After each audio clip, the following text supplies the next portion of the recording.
चलो भाई इधर ध्यान दो। बातें बंद। कल हमने क्या किया था? सुपरपोजिशन प्रिंसिपल के क्वेश्चन सॉल्व करे थे। चलो इधर ध्यान दो फटाफट, जल्दी बातें बंद। एक और क्वेश्चन सॉल्व करने को देता हूँ, फटाफट 2 मिनट में सॉल्व करना है, एकदम इजी क्वेश्चन। कल कौन सा क्वेश्चन आए थे अपन नंबर वाइज? 4 तो ना वही यार।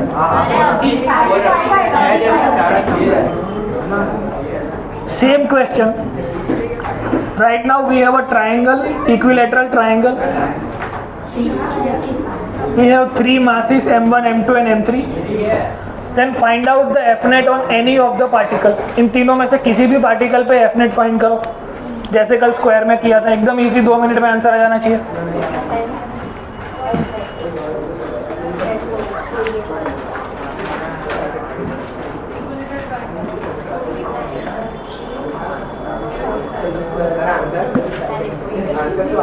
કરી સોલ્વ એટલે આવશે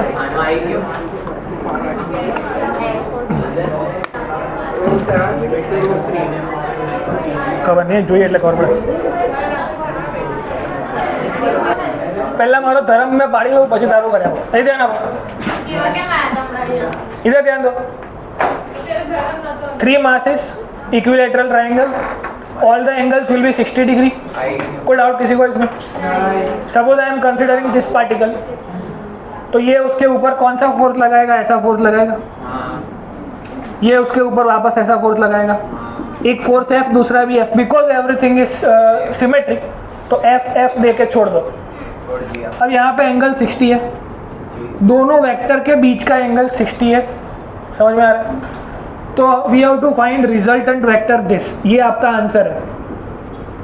समझ में आ रहा है लॉजिकली आंसर क्यों ये है? तो पहला फोर्स F, दूसरा फोर्स F, दोनों वेक्टर 60 डिग्री पे ऐड करने हैं। तो दो वेक्टर को ऐड कैसे करते हैं? A vector a² plus b² plus 2ab cos theta. तो सिंपल रिजल्टेंट वेक्टर का आंसर क्या आएगा? f² plus 2f² cos 60। ये समझ में आया क्या किया? a² plus b² plus 2ab cos theta. तो अंदर 1 प्लस 2, ये cos 60 क्या हो जाएगा? 1/2। तो 3f² इन रूट, तो आंसर आएगा √3f, where f is given by g m1 m2 by l², g m² upon l²। समझ में आया क्या किया? तो इसमें ग्रेविटेशन का तो कुछ काम है ही नहीं, सब कुछ वेक्टर का ही काम था। समझ में आ रहा है? तो लॉजिकली बराबर से कोई भूल नहीं। सरस कहीं टू √3 जाएगा ना। ये cos 60 1/2 कैंसल, तो एक बार x², दूसरी बार, तीसरी बार, तो 3f²। 3 का रूट निकालो √3, f का x² का निकालो f, तो √3f cos 60। Consider angle between the two vectors. Angle between two vectors, जब ए वेक्टर और बी वेक्टर का रिजल्टेंट फाइंड करते हैं तो ए वेक्टर बी वेक्टर का टोटल एंगल लेते हैं। જ્યારે કમ્પોનન્ટ પાડીએ ને ત્યારે આ એંગલ લઈએ આપણે, ખબર છે? चलो लिख लो फटाफट।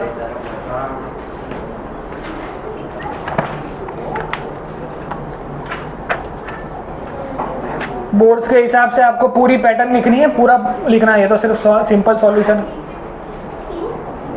लॉजिकली किसी को लिखना है तो इसमें स्टेप्स लिख लेना। Universal law of gravitation, square, triangle, कोई भी शेप पूछे तो आपको क्या करना है? Vector addition. समझ में आ रहा है? नॉर्मल वेक्टर अलजेब्रा का यूज़ करना है। वेक्टर एडिशन, रिजल्टेंट वेक्टर, ये 3 चीज़ें मैंने आपको कराई थी। Distance between the two vectors, modulus of vector and unit vector. अब इसकी डायरेक्शन अगर पूछी है ऑप्शन में, then you will go for IJ। समझ में आ रहा है? ये फर्स्ट क्वाड्रेंट में है, तो इसके बाजू में अगर इसकी डायरेक्शन पूछी है तो IJ करना है। बताओ सुबह से डायरेक्शन। देखो ये ऐसा है, F vector resultant vector is at 0 30 degree, √3f जो आपका आंसर है वो 30 डिग्री पे है, तो इस √3f का x कोऑर्डिनेट क्या होगा, √3f cos 30 and √3f sin 30। ये उसका 3D आंसर हुआ विथ कोऑर्डिनेट। समझ में आ रहा है? ये 2D उसका मॉड्यूलस मिला √3f, और ये √3f के कोऑर्डिनेट्स क्या है, तो ये है। समझ में आ रहा है? लॉजिकल समझ में आ रहा है क्या बोल रहा हूँ? अब इतना स्टेप्स आपके दिमाग में होने चाहिए, डायरेक्टली आपको लिखना आना चाहिए, बिकॉज वेक्टर्स पढ़े हुए 2-3 महीने हो चुके हैं। शुड आई एक्सपेक्ट कि आपको समझ में आ रहा है इतनी स्पीड से? स्पीड स्लो करनी है।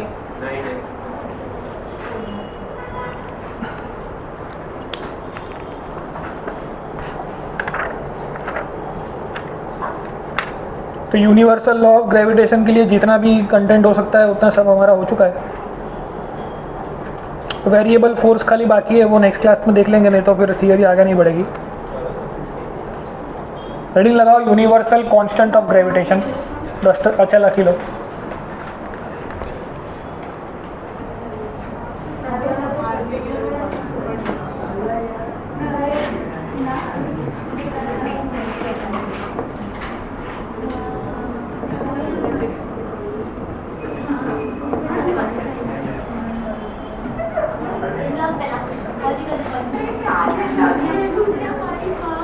कौन सा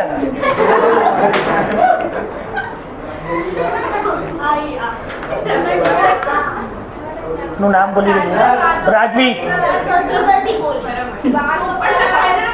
બહુ ખરાબ છોકરી છે પ્રાંજલ, બહુ ત્રાસ છે। સ્નેહા કરતા વધારે બી વોન્ટેડ થઈ ગઈ છે, સૌથી ખરાબ સ્નેહા છે, હવે એનાથી બી ખરાબ થઈ ગઈ। કોણ જતો હોય કોન્ફિડન્સ હોય તો પછી નામ બગાડી ના હોતો।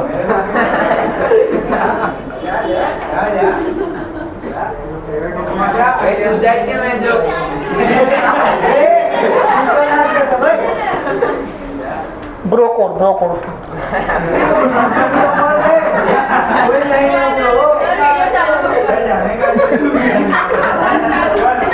उन्हें तो बंद करते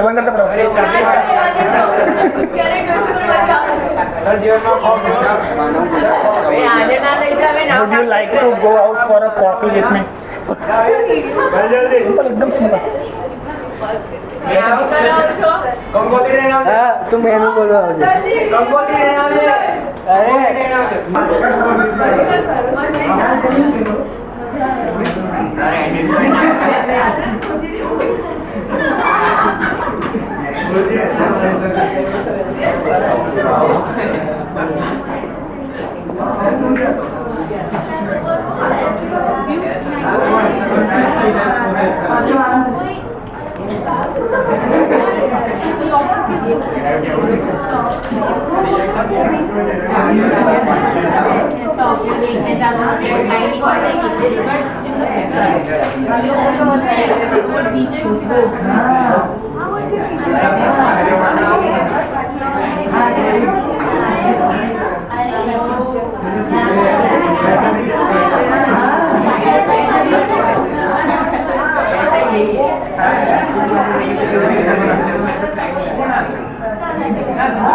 चलो थैंक यू।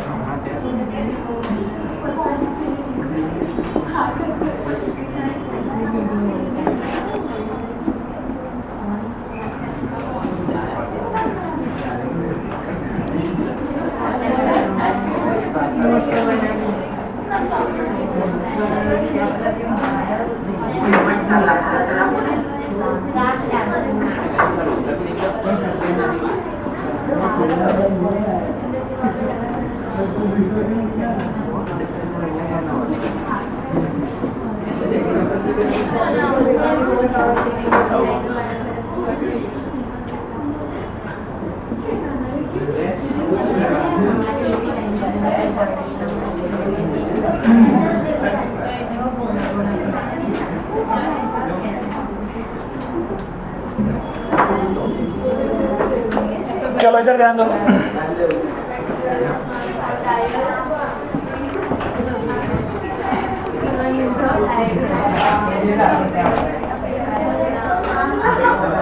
चालू है?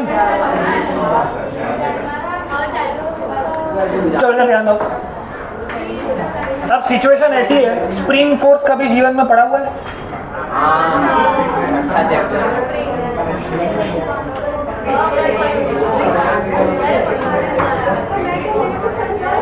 बाचाबान भाई कौन છે આ બધી બધી શું તકલીફ છે તમારા કોણ જીવનમાં? હવે एकदम शांति, एकदम चुप, किसी की आवाज नहीं चाहिए बीच में। देखो 2 मिनट मस्ती मारी, वापस टॉपिक पे आ जाओ, भावना में वही ना जाओ। अब इधर ध्यान दो।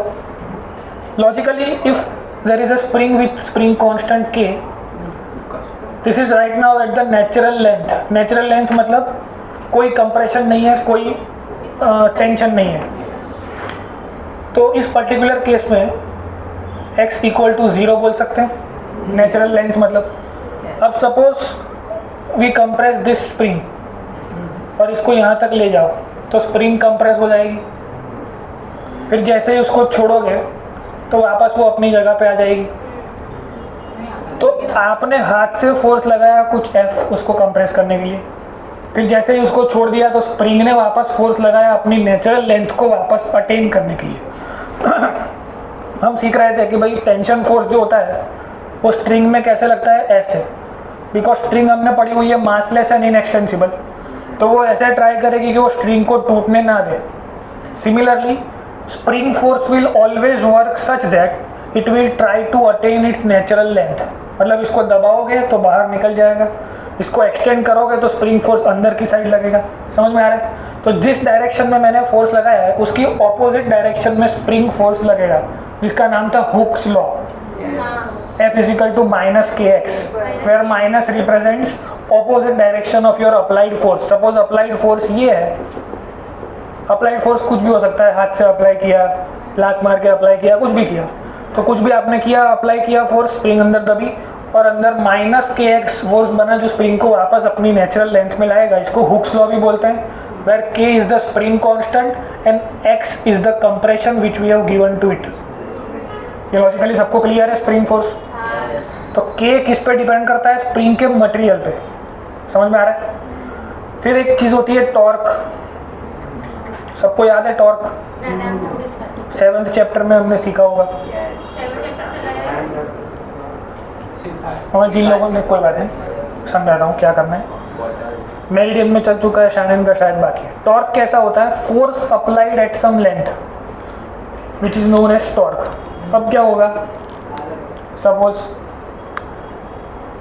स्लोक नो डेमो, आप स्लोक इमेजिन करो कि स्लोक यहाँ पे सो गया है। अब उसको उठाना है तो कैसे उठाएंगे? ऐसे बेबी, छोटी बेबी को उठाते हैं तो ऐसे उठा पाते हैं, लेकिन इसको उठा नहीं पाएंगे, ये तो बेबा नहीं है, बाबा है, तो उठा नहीं जाएगा, उसका वजन भी बहुत ज़्यादा है। तो क्या करना पड़ेगा हमको? ऐसे लेटा हुआ है वो इंटेलिजेंट, तो आप उसको ऐसे नहीं उठा पाओगे। There is only one possibility कि उसका हाथ पकड़ के आप उसको ऐसा खींच सकते हो। तो सिचुएशन क्या होगी? वे माना हो कोई बेटा मस्ती नहीं, चालू क्लास में कहीं नहीं। जो एक बार टॉपिक चालू થઈ જાય પછી જેવું હતું એવું અહીં જઈને આપવાનું।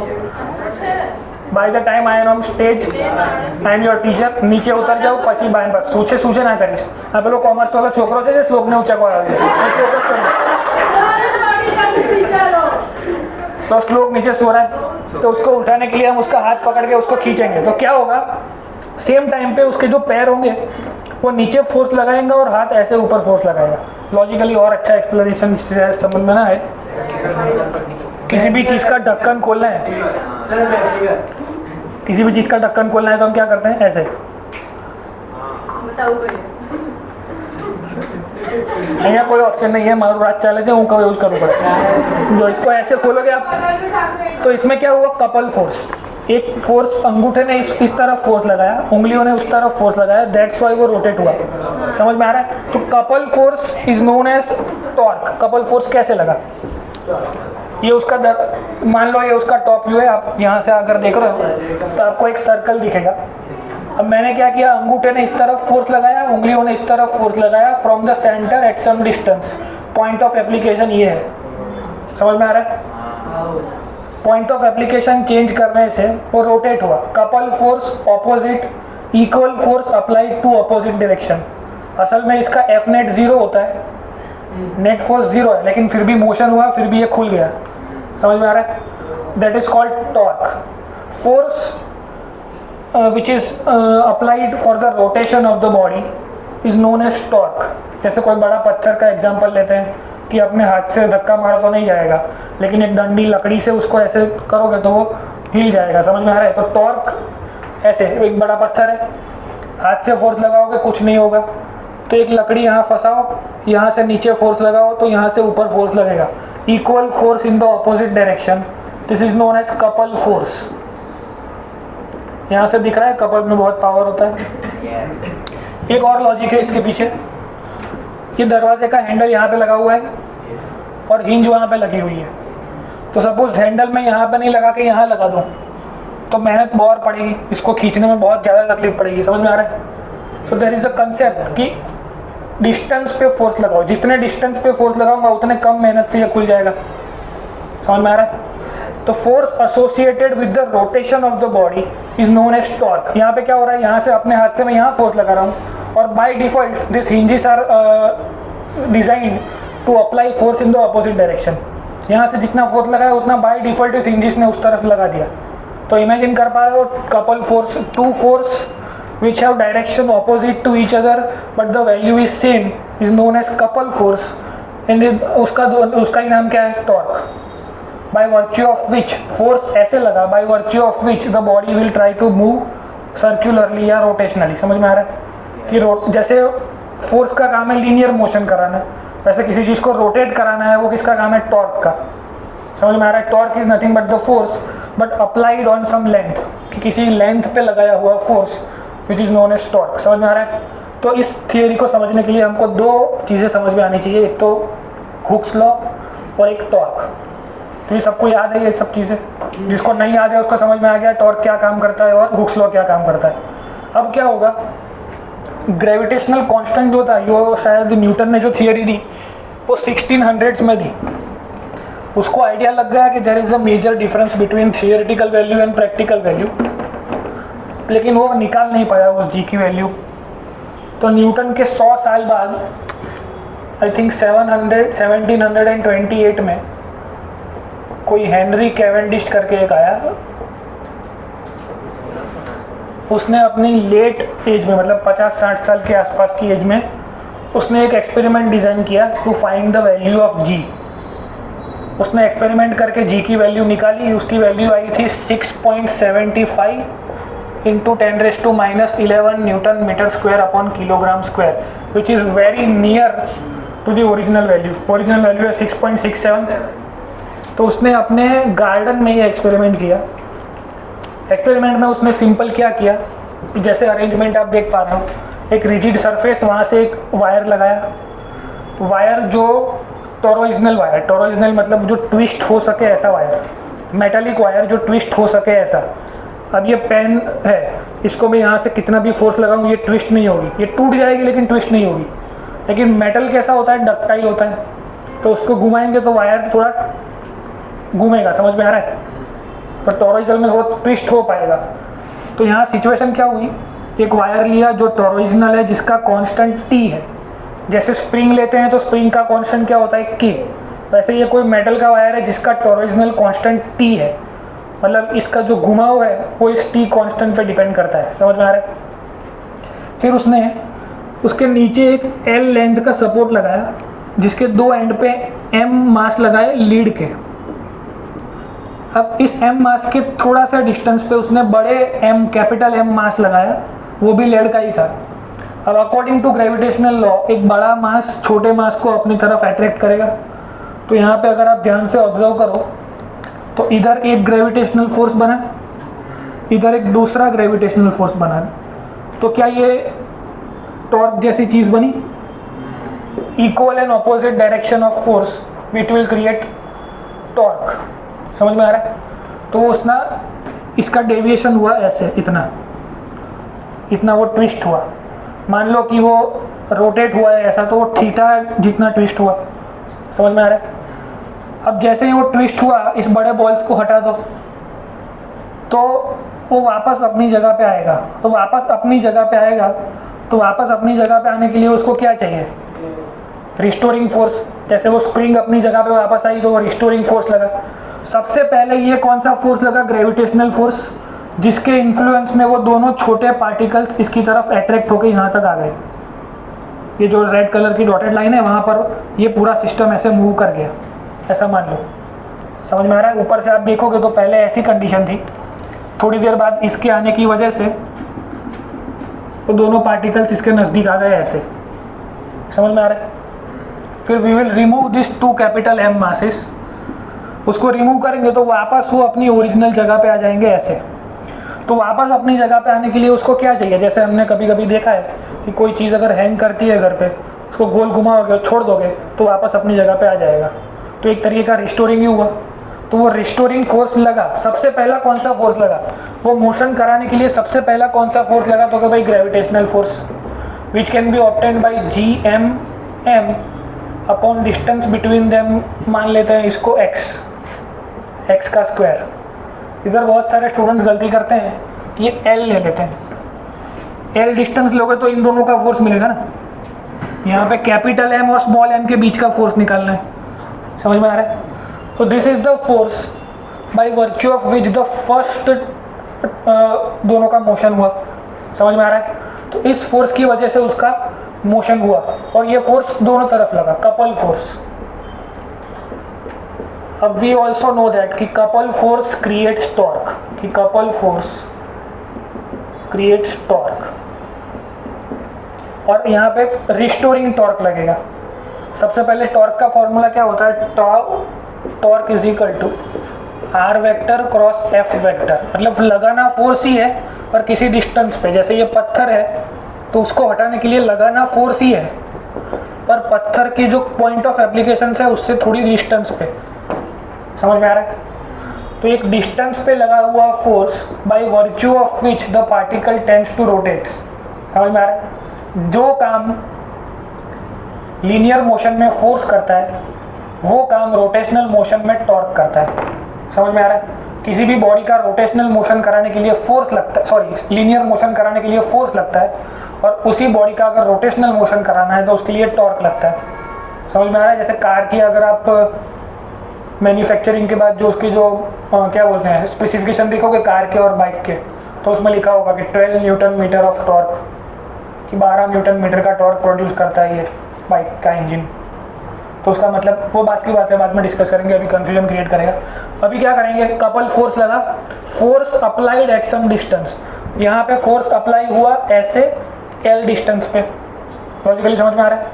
तो पहला टॉर्क जनरेट हुआ, that is force into length. Force कौन सा? ग्रेविटेशनल फोर्स, जिसकी वजह से उसका फर्स्ट मोमेंट हुआ। दोनों तरफ फोर्स लगा इतना ही, इतनी लेंथ पे, तो इतना टॉर्क जनरेट हुआ पहली बार। तो Gm upon X square into L। अब इसका एक रिस्टोरिंग टॉर्क बना,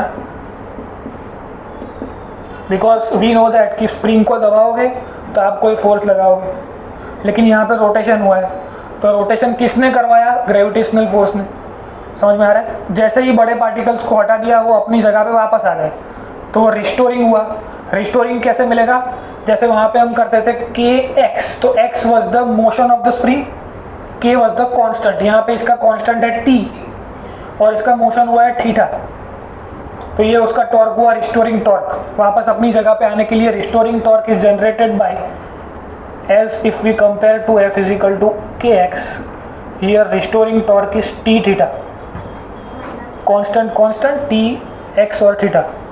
इधर माइनस का कोई सिग्निफिकेंस नहीं है, उधर माइनस का सिग्निफिकेंस होता है कि यहाँ की डायरेक्शन वापस आने की डायरेक्शन। टॉर्क तो सर्कुलर मोशन में लगा है तो उसमें प्लस माइनस का कोई सिग्निफिकेंस ही नहीं है। एक पार्टिकल ऊपर गया दूसरा नीचे आया, कुछ मतलब नहीं है, डायरेक्शन का कुछ मतलब नहीं है उसमें। तो F is equal to K X, tau is equal to T theta. Now this both torque should be equal logically. दोनों फोर्स कपल फोर्स हैं। पहले इस तरफ फोर्स लगा, ये रिस्टोरिंग फोर्स लगा। पहले इसने इस तरफ फोर्स लगाया एफ जी, फिर वो अपनी जगह वापस लेने के लिए वापस ऊपर फोर्स लगाया, that is restoring force T theta. समझ में आ रहा है क्या बोल रहा हूँ? पहले ग्रेविटी ने उसको अट्रैक्ट किया तो उसने रोटेट किया, फिर ग्रेविटेशनल फोर्स हटाने के लिए बड़े पार्टिकल्स को हटा दिया। पहले ऐसी कंडीशन थी, यहाँ एक पार्टिकल रखा, उसकी तरफ अट्रैक्ट हुआ, फिर पार्टिकल को हटा दिया तो वापस अपनी जगह पे चला गया। तो वापस गया क्यों? पहले टॉर्क बना बॉडी की वजह से, बॉडी हट गई तो रिस्टोरिंग टॉर्क बना टी थीटा। समझ में आ रहा है? और दोनों पार्टिकल इक्विलिब्रियम सिचुएशन जहाँ थी वहीं पे आ गया। तो for the equilibrium situation we can say that initial condition equal to final condition. तो initial torque tau I equal to tau F. For equilibrium condition tau I equal to tau F. तो G M M upon X square into L equal to T theta. अब यहाँ से आपको कितना टोरोइजल constant है आपका wire का वो पता होगा, वायर ने कितना ट्विस्ट किया वो पता होगा। x मतलब what is the distance between the two particles वो भी आप मेजर कर पाओगे। What is the mass of the two particles वो भी आपने मास लिया तो आपको तो मास पता ही होगा। तो ऐसे कैवेंडिश को ये सब कुछ पता था। तो यहाँ से g का फॉर्मूला क्या बना? T theta X square divided by M M L. तो ये उसका फॉर्मूला बना। हमारे पास कोई प्रैक्टिकल नहीं है, अगर बीएससी एमएससी करोगे फिजिक्स में तो इसका प्रैक्टिकल आएगा और जी का वैल्यू आप फाइंड करोगे इस प्रैक्टिकल को करके। मतलब ये इसमें पीएचडी भी कर सकते हैं, इतनी डिटेल्ड थियरी है। इसमें बहुत सारे परमुटेशन कॉम्बिनेशन पॉसिबल है। इसमें वर्टिकली करके देखा, आप किसी और तरीके से करके देखो, किसी एंगल पे करके देखो, बहुत सारे पॉसिबिलिटी इसमें पॉसिबल है जी की वैल्यू फाइंड करने के लिए। पर वो जो उसने किया था कैवेंडिश का एज इट इज़ एक्सपेरिमेंट हमने किया, ज़्यादा डिटेल में नहीं गए हैं। एनसीईआरटी के अकॉर्डिंग हमें ये सारी वैल्यू नहीं दी है, हमें खाली बताया है कि ऐसा उसने किया, पूरा प्रिपरेशन करके ये उसका फॉर्मूला आया। इस फॉर्मूला में उसने प्रॉपर जो एक्सपेरिमेंट करके जो value lie that was this. और इसमें 1% का भी एरर नहीं है, because original value is 6.67 into 10⁻⁻11, तो विच इज़ वेरी नियर, मतलब 3 और 5 0.8 का डिफरेंस है। समझ में आ रहा है? तो लॉजिकली उसने जो एक्सपेरिमेंट किया वो एकदम सही है, जो आंसर आया वो भी एकदम सही है। प्रॉपरली इसको नोट करो, किसी को डाउट है तो एक बार फिर से मैं बोल देता हूँ क्या हुआ, सिचुएशन क्या हुई। तो पहले यहाँ पे 2 पार्टिकल्स लगे हुए थे। एक टोरोइजनल वायर था जो मेटल का था। टोरोइजनल मतलब जो टॉर्क ले सके, ट्विस्ट हो सके, ऐसा वायर जिसका कांस्टेंट था टी। उसको हमने वायर से सस्पेंड किया 2 जगह पे, लकड़ी का एक सपोर्ट लेके 2 जगह पे हमने एम मास लगाया। इस एम मास के नियर हमने एक एक्स डिस्टेंस के ऊपर 2 बड़े बड़े मास रख दिए। उसकी वजह से दोनों मास ने इस दोनों पार्टिकल को अट्रैक्ट किया। जो अट्रैक्शन हुआ वो सेम टाइम पे सेम वैल्यू का फोर्स लगा, बट ऑपोजिट डायरेक्शन में लगा। तो ऑपोजिट डायरेक्शन में लगा तो उसको तो क्या बोलते हैं? टॉर्क बोलते हैं। फोर्स लगा किसी डिस्टेंस पे तो इसको टॉर्क बोलेंगे। तो फोर्स इंटू डिस्टेंस एल, कौन सा फोर्स लगा? Gravitational force into length, according to the definition of torque. Torque is equal to R cross F, तो L cross F, L into F. समझ में आ रहा है? फोर्स कौन सा लगा? ग्रेविटेशनल फोर्स एल डिस्टेंस पे, तो ये टॉर्क लगा इनिशियल कंडीशन पे। जैसे ही बड़े पार्टिकल को हटा दिया वो रिस्टोर हो करके, कैसे रिस्टोर हुए? जैसे स्प्रिंग फोर्स जैसे रिस्टोर होता है वैसे वो रिस्टोर हुए। ये एनालॉजी है समझने के लिए कि वो रिस्टोर होकर के वापस अपनी जगह पे आएंगे और अपनी ही जगह पे आए, which means this is equilibrium. और इक्विलिब्रियम कंडीशन के लिए इनिशियल और फाइनल टॉर्क सेम होना चाहिए। दोनों को सेम कराया, बाकी सब वैल्यू एक कांस्टेंट नंबर है which we can find. Wire में खरीदूंगा तो दुकान वाला मुझे बताएगा कि भाई इसका टॉरिजनल कांस्टेंट इसका इतना है। समझ में आ रहा है? ये दोनों मास भी मैं खरीद के लाऊंगा तो मुझे मास भी पता होंगे। ये डिस्टेंस भी मैं मेजर कर पाऊंगा ऐसे स्केल रख के, ये एल लेंथ भी मेजर कर पाऊंगा मैं। तो बाकी सारी डिस्टेंस मेरे को पता होगी, खाली ये एंगल मुझे मेजर करना पड़ेगा। समहाउ वो कितना उसने ट्विस्ट हुआ, वो एंगल खाली मेजर करना पड़ेगा। उसकी अलग मेथड्स हैं जो अभी हमारे सिलेबस में डिस्कशन में नहीं है। तो उसने वो सब कुछ मेजर किया, किसने, कैवेंडिश ने। सबकी वैल्यू इस फॉर्मूला में डाली तो उसका आंसर आया ये, और वो बाद में मोर प्रिसाइजली सॉल्व करते गए तो ओरिजिनल वैल्यू ये आई, और उसमें ज़्यादा डिफरेंस दिख नहीं रहा है। समझ में आ रहा है? तो 3 मार्क्स के लिए very important theory for your NCERT. Universal law of gravitation बहुत इजी 9th क्लास का थियरी है, इसलिए वो नहीं पूछते। डेरिवेशन के अंदर ये पूछते हैं, how Cavendish have derived constant of gravitation. तो न्यूटन के मरने के या फिर न्यूटन के जो थियरी देने के 100 साल बाद किसी ने ढूंढ के दी, विच इज़ हेनरी कैवेंडिश। और कैसे ढूंढ के दी उसके बारे में कोई डाउट किसी को? तो नोट कर लो प्रॉपरली अच्छे से।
चलो आ जाओ राइट साइड।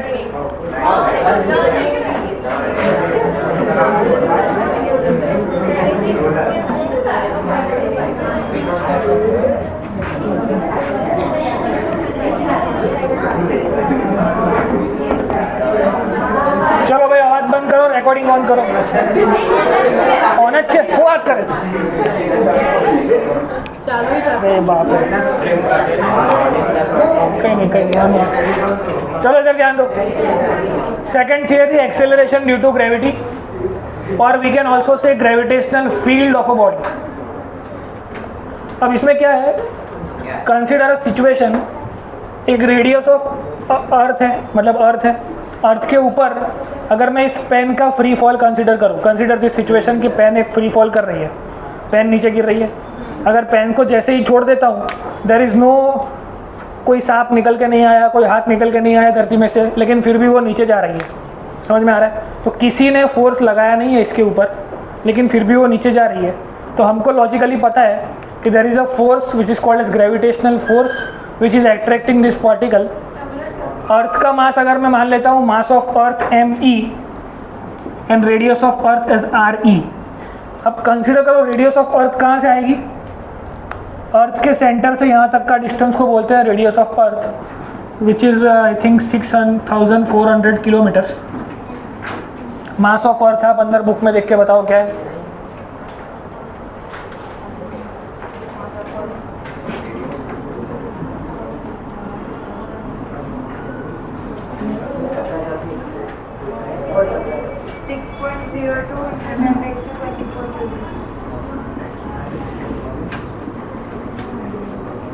इसको किलोमीटर से मीटर में कन्वर्ट करना है तो क्या आंसर आएगा?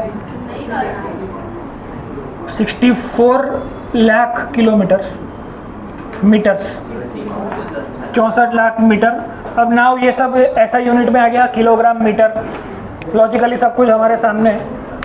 अब इधर ध्यान दो, ये पार्टिकल कौन से फोर्स के इन्फ्लुएंस में नीचे गिर रहा है? तो इसके ऊपर ग्रेविटेशनल फोर्स लग रहा है।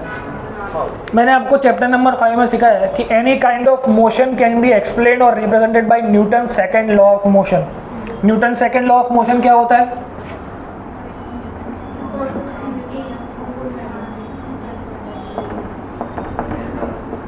We know that Newton's second law of motion is given by F is equal to ma। उस टाइम पे न्यूटन को आंसर पता था कि जो ग्रेविटेशनल एक्सेलरेशन है, there is no acceleration on this particle, कोई और एक्सेलरेशन नहीं है। ना तो मैंने इसको धक्का मारा, ना ज़मीन में से कुछ निकल के आया उसको नीचे ले जाने के लिए। तो एक्सेलरेशन कौन सा है? Gravitational acceleration. तो फोर्स लगा mg। तो लॉजिकली इतना तो उस वक्त क्लियर था, पर कौन से फोर्स के इन्फ्लुएंस में मोशन हुआ? तो Fg के इन्फ्लुएंस में। That Fg can be represented as g, mass of Earth ने फोर्स लगाया पेन के मास पे, डिवाइडेड बाई re का स्क्वायर। re का स्क्वायर क्यों लिया, x को क्यों नहीं लिया? बिकॉज असल में आता है re प्लस x का स्क्वायर लिखना चाहिए मुझे, बिकॉज रेडियस ऑफ अर्थ कहाँ तक होगी? सेंटर से लेकर के यहाँ तक, और सेंटर से लेकर के सरफेस तक, और सरफेस से थोड़ा ऊपर है हम, पर वो तो बहुत कम है। 64 लाख किलोमीटर के सामने अगर मैं 50 मीटर से भी किसी को फ्री फॉल करा रहा हूँ तो 50 metres is very very less than 64 lakh metre. समझ में आ रहा है? दैट्स वाई 50 मीटर को आप इग्नोर कर सकते हैं। समझ में आ रहा है? दैट्स वाई x को इग्नोर कर दिया, ओनली re को लिया। तो F is equal to G M E M upon R square. इस फोर्स के इन्फ्लुएंस में इस पेन का मोशन हो रहा है mg से। लॉजिकली समझ में आ रहा है? Here x is not considered because which is very very less then re। यहाँ से दोनों मास निकल जाएंगे। तो फॉर्मूला क्या आया g का, ग्रेविटेशनल एक्सेलरेशन का? g m e by R का स्क्वायर, जिम्मी बाई आर का स्क्वायर ऐसा भी बोलते हैं याद रखने के लिए। इसका यूनिट क्या होगा? मीटर पर सेकेंड। g का वैल्यू आपको पता है 6.67 इंटू 10⁻⁻11।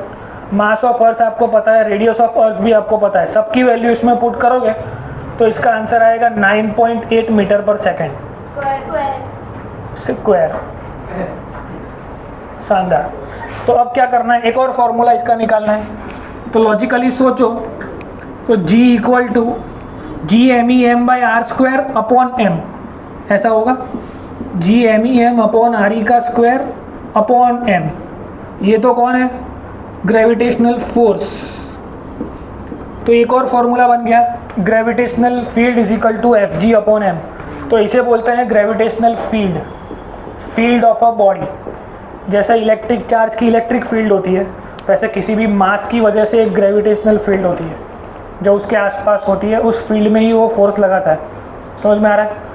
तो ग्रेविटेशनल एक्सेलरेशन ही ग्रेविटेशनल फील्ड है किसी भी बॉडी की। समझ में आ रहा है? तो ग्रेविटेशनल एक्सेलरेशन ढूंढने का सिंपल तरीका जिम्मी बाई आर ई का स्क्वायर। ये फार्मूला आपको याद रखना है, वेरी इंपॉर्टेंट फार्मूला। इसका डेरिवेशन नहीं पूछते हैं, इसके बाद जो थियरी है उसका डेरिवेशन पूछते हैं। Variation of G with respect to height and depth. तो आज हाइट की बात करेंगे, कल के क्लास में डेप्थ की बात करेंगे। इसको नोट करो, इसके बाद सेकंड थियरी का डेरिवेशन स्टार्ट करते हैं।